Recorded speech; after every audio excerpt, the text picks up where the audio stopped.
My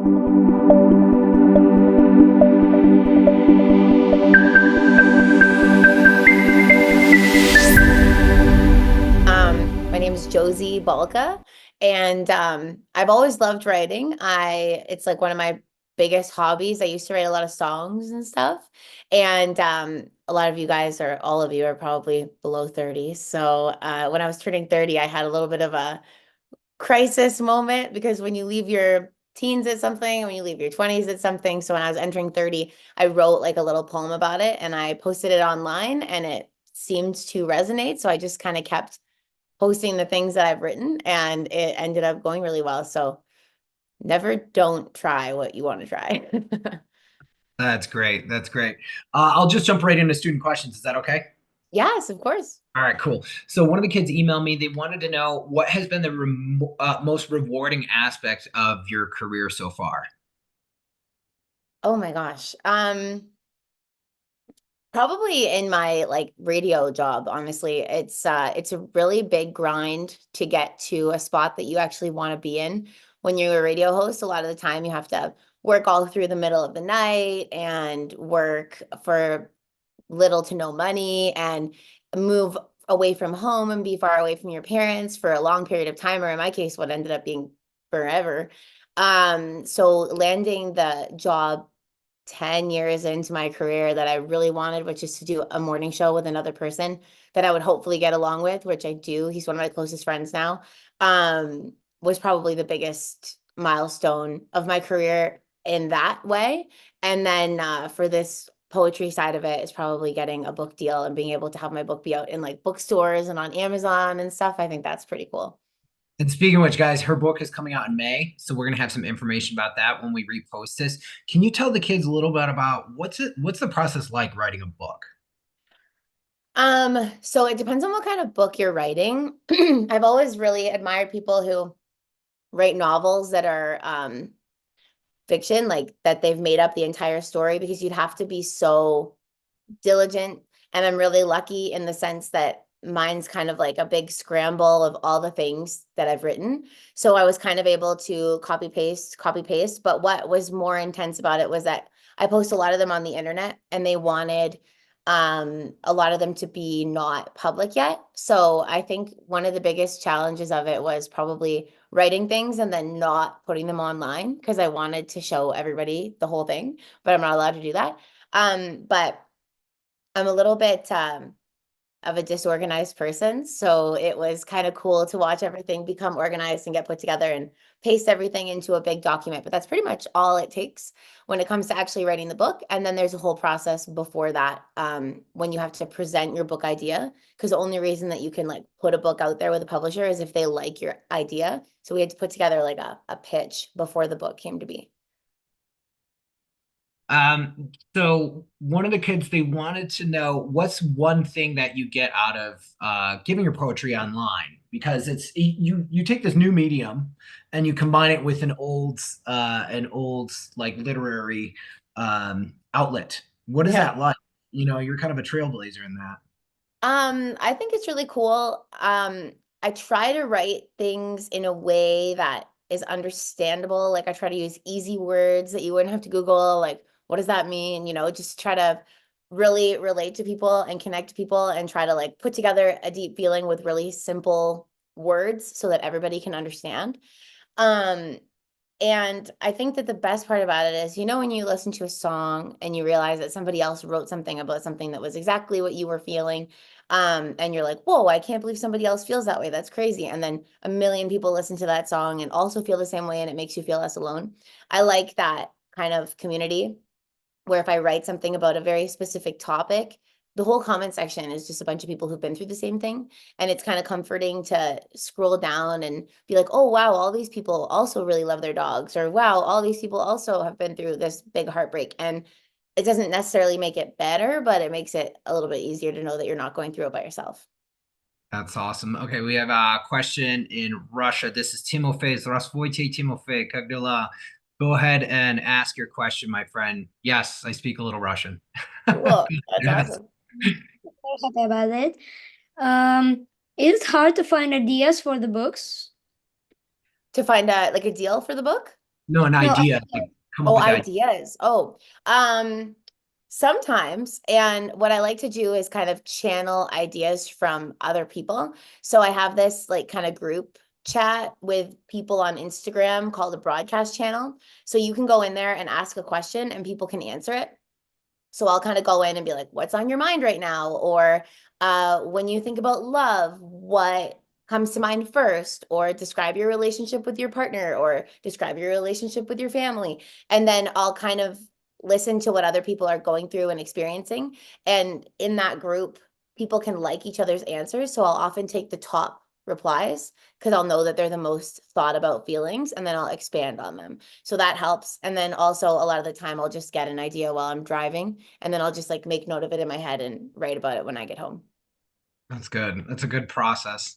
Yeah. We have a question from Elodie in France. Go ahead and unmute to ask your question, friend. Um, I have a question. Uh, do you have any advice for students who want to become writers when they're older?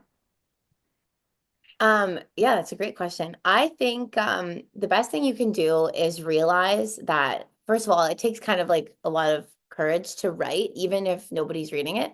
But I think that something important to understand and to make sure that you're actually practicing and writing everything that you want to write is knowing that you only have to share what you want to share. So you don't need to be scared to write it in the first place. So I would say like any feelings you're having, anything you want to be writing about, you should write about it and just know that like that's a secret between you and you until you decide to share it with the world or your parents or your friends or your family. And that's kind of how you practice. Like I write stuff all the time that will never see the light of day. Sometimes I just delete it right after. I'm like, what the heck was I thinking when I wrote that? But I'd say that the biggest piece of advice is just write down anything and everything. And then at the end of the day, it's your choice to share it. But like you're only going to be your biggest critic and nobody else is ever going to see it unless you let it. So I'd say just write whatever you can and then decide if you want to share that stuff. But when you feel ready, share it because that's really important and it can really change your life when you do. Great advice. Miley, and somewhere in Europe. Go ahead and ask your question. what do you find the most challenging about writing books? Um, Probably just trying to touch on a bunch of different topics. Like, I found that even after I handed it in, when I got the book in my hands and I read it, I was like, oh, I wish that I didn't put these two quite so near each other because they're very similar in topics. Like, I kind of wish I had spread them out. So I think it's just a matter of touching on enough topics. And then also in something like this, where it's so based on feelings, I find it kind of challenging to try to make sure that you're appealing to the masses, and to make sure that most people in your demographic can at least try to relate. Like we were talking a little bit earlier before you guys joined about um how I'm a woman, right? I'm a girl. So I like to hang out with girls and with girls all the time. And a lot of the stuff that I write about is female based. And I try to word it in a way that is more general so that everybody feels included. But sometimes that can be hard and feel a little bit limiting. Yeah, your stuff. I like your stuff because I find it gender neutral. So a lot of your stuff speaks to me, and like reminiscing about the past. And I lost my mom a couple years ago, and I listened to your stuff, and you think about better times, and just happy that it happened, and it just helped. Alejandro in Spain, you have an awesome question. Go ahead and ask, my friend. How do you get the inspiration to write and the idea? Usually it's also all these questions are great. Thank you guys for coming up with them and asking them. Usually just things that have happened. I try not to write about too much stuff that I haven't actually been through. I found that there's like a lot of people, I'll get a lot of messages actually, and it's awesome. Like people will be like, oh, can you write about this? Can you write about this? And if I've been through it, I'll write about it. But if it's something that I haven't yet been through, I try to avoid it. So usually my biggest inspiration is just personal experience. Um, and then sometimes I'll try to take other people's experiences if they can explain them in like a detailed way and try to get it out like that. But yeah, I'd say biggest inspiration is definitely personal stuff that's already happened to me. Good. That's good. So you guys go ahead and write your feelings out. It'll help, you know. Yeah. Delia in Italy. Go ahead and ask your question, buddy. Yeah, I saw that you written that you describe yourself as the happiest sad girl we'll ever meet. Why? Um, I feel like I come across as a very happy person, and I am. Like, I feel like I'm pretty joyful and outgoing. But you kind of have to be pretty sad if you want to write about a bunch of emotional stuff. So I find that I kind of thrive when I'm feeling sad and like nostalgic and thinking about, when I used to be your guys' age. I feel really happy that all of it happened, but really sad that it's over. And I feel like those two feelings combined can be very powerful. Like I like it when it's not sunny outside and it's like a little bit gray or it's rainy or it's kind of cold, because it kind of induces some sadness, whereas a lot of people would not enjoy that. I like it because it makes me feel more inspired to write things. So as a happy person, I enjoy also being sad, and I think that it can be a blessing if you use it creatively. Yeah, you're truly an artist. And that one of the kids just emailed me and they wanted to know, do you have a favorite poem that you've written, and would you be able to share it by chance? Share it. I can go look in my notes. Okay, so I don't know if any of you guys use iPhones. I wrote my whole book in my iPhone app notepad. So like my whole, I'll show you guys. Like all my poems ever are all just in here. And I write them all in here. So I can always go find them, but I just don't know which one would be my favorite. I'll have to think about it. I don't know. I don't really have anything prepared right now, and there's so many in Good, there. good. I didn't mean to put you on the spot, but I'd be remiss to not at least ask. So Yeah, worth a shot. I would have to think about which one to show you guys. when did you start? Like, okay, so a little bit, we haven't really touched on the radio stuff, but like, so you have radio and voice work. When did you make that transition into literary? When were you like, maybe there's something here? I've always written. And so when I don't know if you guys listen to the radio ever, but you know how there's people who talk on the radio. I do that. And that's my like main job. And with that, there's a lot of social media responsibility. So I've been doing that since 2016, so for almost 10 years. And with like the ever-changing landscape of social media, we've had to learn everything. So I've been posting content online for radio about my personal life, just kind of like growing my little channels for fun for over 10 years, just because I enjoy it. So I already kind of had like a small platform and a small audience that was kind of there for whatever I was posting. So I was posting like songs I really like, songs I'd write. I post them all the time, like before any of this started. So I already had like kind of the basic knowledge, and then also kind of like the courage to just do it, even if people thought it was kind of cringy. It's just for fun and for me. So there wasn't ever really like a transition into writing. It was just that I started to post more poetry than music. And then with that just came a bigger audience. And then with that came an offer to put it all into a book, which I never would have imagined. Like that was never on my radar for sure. That is so cool. And guys, again, that her first book's coming out in May. So we're definitely going to be pushing out information regarding that to all the students worldwide. Thank you. We'll go with a couple more student questions. Is that okay before we let you go? Oh my gosh, yeah, I got nowhere to be, whatever you need. Okay, cool. So one of the kids wanted to know, do you find any similarities between writing poetry and crafting content for online and radio? Um, I'd say that there's a lot of freedom of speech in both, but less so in the radio world. And I guess uh, they don't really connect. I think like being creative in the mornings at work and trying to think of like funny things and different angles and ways to talk about stuff that's going on in the world, even though a lot of it's not very funny right now. But I find that the creative bone that you need for both is very important. But I'd say that the biggest difference is that online I know you asked for similarity, but I'll tell you the main difference to me, is online on like poetry and on my own channel. I feel like I get to have more of like an opinion. Like I try to keep it pretty neutral, but I can be like, oh, I really felt this one way. Whereas on the radio, you have to remain as completely neutral as possible. Like nobody knows how I vote. Nobody knows how I feel about certain political things or personal things. Like you just kind of take a very neutral road. Whereas online on my own channels and with writing, I can tell you how I'm feeling. I don't write about politics or anything, but like just it feels a little more open and honest when it comes to writing. Well said. So, um, I wanted to touch on this. A couple of kids asked this because they're shy, and they wanted to know, as somebody who's shy, what do you recommend as far as expressing emotions or feelings to those that they love or around them?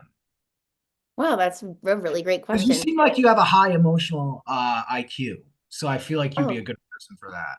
I feel like my fiance might disagree at certain points, but Congratulations on the engagement. I thank know you you. posted about that. Thank you.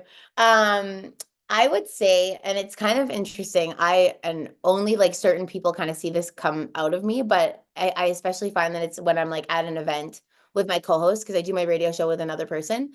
He's very outgoing. So often I will be able to like be shy when he's there and I just won't really talk. And I often find that when other people are leading the conversation, I have no problem being like, I'm just gonna sit this one out. And when you feel like that, it can be really challenging. And I feel like I actually do get pretty shy in a lot of situations. Like online, it's a little easier, but in person, it can be really hard to communicate with people and talk to people, keep eye contact with people, stuff like that. But I'd say that you're never going to gain points for not telling people how you feel. Um, and what you're going through and what's going on in your head and if you want something to be different, like there's definitely better ways and emotionally intelligent ways to phrase things and bring up your feelings and tell people stuff, but like it just doesn't help you at all to keep it in. And if anything, it just is honorable to tell people how you're feeling, and it makes people around you feel like they can tell you how they're feeling, and it just opens kind of like a line of communication for everything. And I think it's just a matter of developing those kinds of relationships with the special people in your life. It's only hard the first time. And I go to a gym where I like do workouts, and my gym instructor says this all the time. She says at the end of every class, she's like, if somebody inspired you today with the way that they were moving, tell them it'll only be weird the first time. And I think that that goes for anything. You expressing how you feel will only be a little bit strange to somebody the first time you do it, and then that'll just become who you are to them, and it just opens it up for the rest of time. So it's just a I good love idea to just get it over with. that is solid advice, man. Yeah, Should be a my therapist. gym instructor has a lot of good advice up her sleeve. I get a lot of ideas from her when she's talking to us while we're lifting weights.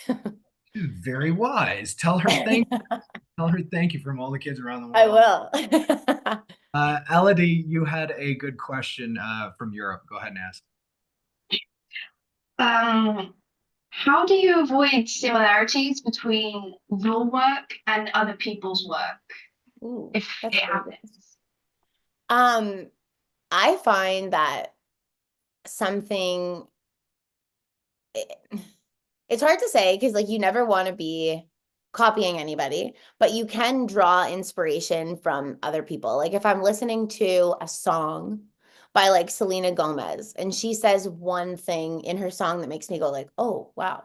And it's like not a pivotal line in the song or anything. I'll like kind of not ever use her words, but like I'll be like, "That's a great topic." Like that's not really what the song's about, but so like I think it's everything that you ever conjure in your brain is a fabricated idea based on everything you've ever seen and everything you've ever heard. So it's like everything that anybody ever does is kind of drawing inspiration from things that they've witnessed. So I think that it can be really hard because it's like it's plagiarism, right? When you take somebody else's work and you can't do that. So I find that I just try to write like the way that I would talk, and I don't think that anybody else talks like me. I think that everybody has their own way of being. And I think that writing in the same way that I would say something to a friend or a family member prevents me from ever like writing exactly like anybody else.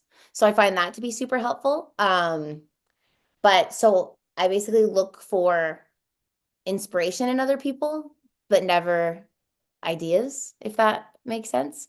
But I used to have a boss who would say this one thing. I just like people, I love other people's advice. And I'm not going to swear. There was a swear word in it, but it was just like the oh shoot factor, where like when you hear somebody else's idea and you go, oh shoot, I wish I thought of that. So I will often have those moments where I'll hear somebody else's work and be like, oh no, like that's such a good idea. I wish I thought of that, or a song. And then I try to write in a way that I hope that other people read it or hear it and go, damn, like I wish I thought of that, you know? So that's kind of yeah, related to that. That's good. That's good. We go with Rami and then Alice, and then we'll wrap it up. Rami, go ahead. You had a good question from Spain for Josie. Go ahead and ask. Hi, I have a question, and my question is, what is your motivation in order to try to become better every day? Wow, that's a really good question. I think that I said this before, we're our own biggest critics, and life is a lot harder when you don't like the way that you are. And I know there's like a million things that everybody would like to change about themselves, but and there's a lot of things that you can't change right away, like if you have things that you don't like about your hair or your face or your body, but you can change anything about your mind and the way that you are and the way that you treat people, and that's always the place that you can start for an immediate change. A lot of other things take a lot of time, but you can change your mindset in a second. And I think that it just makes life easier when you're trying to be the best version of yourself, and it just garners better relationships, better friendships, better days, which equal to better months, better years. And I find that it just is helpful to always try your best to be the best version of yourself, if I that love it. makes any sense. No, it does. Mercy, kindness, grace, love, and Yes, patience to everyone around in all circumstances. Uh, totally. Alice, final question from the students. Go ahead and ask from France. You're from France. Go ahead and ask. So you said that you had different jobs. Um, so I was wondering which one's your favorite to do? Do you have one in particular that you love to do, or do you just like them equal? I love them all for very different reasons and varying levels of freedom as well. So my job, like my main job, is being a radio host, and I work for a company, and I have a contract and a salary, and I have to follow all their rules, and just it's a little more complex. And I also have to wake up at 4 o'clock in the morning every day. So I love that job, but it's the most challenging, I'd find. But I love it. But I'd say that my favorite kind of job is also a passion project and a hobby. So I love writing the most because it's done anywhere, anytime, whenever I want. And it's just like it's really cool that something I love so much has become a job. But like the voiceover stuff and the radio stuff is incredible. It's a dream come true. I want to do it forever, but it just comes with its challenges. So when it comes to like ease and way of life, I think that the writing aspect of it would be my favorite. Great answer. Okay, so guys, her book, I hope you remember, comes out May 13th, right? Or May 13th. Okay, we'll have links to that. You can get it on Amazon. Any other places that you recommend they get it?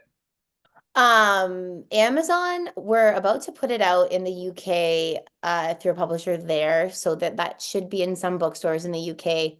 It's in the States and Canada, and then we're working on kind of more European deals so that they'll actually be in stores. But I think Amazon, and then if you're in the States, like Barnes and Noble, Target, if you're in Canada, Indigo, and just like random little bookstores around will have it as well.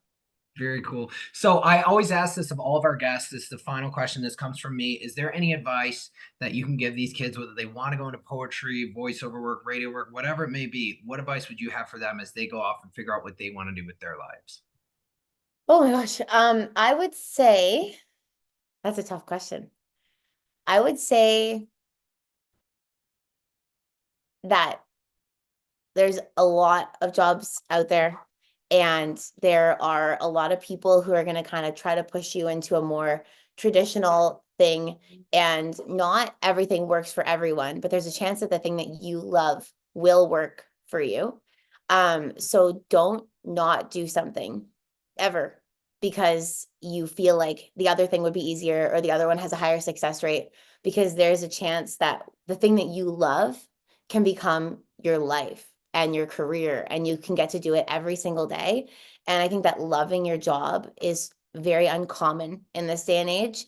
Or not very, but it's quite uncommon in this day and age. But there's always an opportunity for that to happen. And you have so much life ahead of you, and you're going to spend so much of it working. So if you get to do the job that you love, sorry, my dog is over there crying.